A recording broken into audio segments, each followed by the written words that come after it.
Hey guys, in this video I will show you how you can fix unable to connect to EA servers in Apex Legends on Origin and Steam.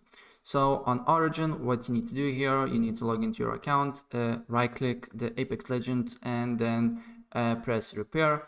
So if you may have some corrupted files, it verify the file's integrity and the problem should be fixed.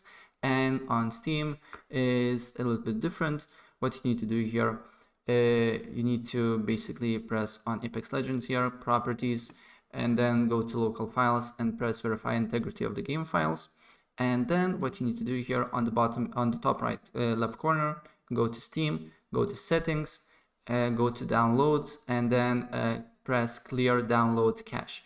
Press OK, and then restart your computer and try to run Apex Legends, and the problem should be fixed, right? So that's pretty much it what I want to show you, and if I help you out, please press like button and subscribe for more. Take care. Bye.